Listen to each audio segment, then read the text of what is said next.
মা বাবার প্রতি ইহসান করবা, আদেশটা কার? মা বাবার প্রতি ইহসান করতে হবে। আমার মা হিন্দু হোক, ভালো আচরণ করতে হবে, বৌদ্ধ হোক, ভালো আচরণ করতে হবে। আমার যে সমস্ত হিন্দু ভাইয়েরা মুসলিম হয়েছ, তোমাদের মা বাবা এখনো মুসলমান হয় নাই, তাদের সাথে ভালো আচরণ করতে হবে। আপনাদের খেদমত নিজে করতে হবে অথবা খেদমতের ব্যবস্থা করাই দিতে হবে। মান্থলি যে খরচ লাগে এটা দিতে হবে। আরে তুমি এখন মুসলিম, তোমার মা বাবা হিন্দু, এখনই তো সুযোগ ইসলামের সৌন্দর্য দেখানোর।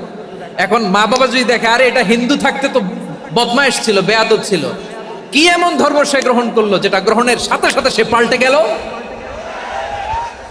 কি এমন ধর্ম সে গ্রহণ করেছে যেটা তার জীবনকে আলোকিত করে দিয়েছে? নসিব ভালো হইলে তারাও কালিমা পড়ে মুসলমান হয়ে যাবে।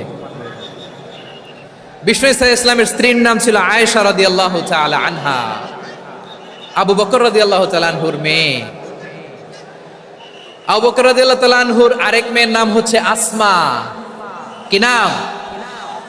দুজনই আবু বকর রাদিয়াল্লাহু তাআলা আনহুর মেয়ে, আসমা আর আয়েশা। নাম দুইটা কেমন লাগে? আসমা নামটা কেমন লাগে?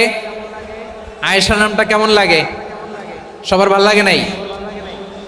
নাম দুটো আপনাদের ভালো লাগে? লালমনিরহাটে অনাগত যদি কন্যা সন্তান হয়, যদি মনে চায় আসমা রেখে দিতে পারবেন, যদি মনে চায় আয়েশা রেখে দিয়েন। দেশে বিদেশে এয়ারপোর্টে রাস্তাঘাটে শুধু বলে হুজুর একটা নাম দেন, আমার ছেলের একটা নাম দেন, মেয়ের একটা নাম দেন। তো আমার মনে আছে যশোরের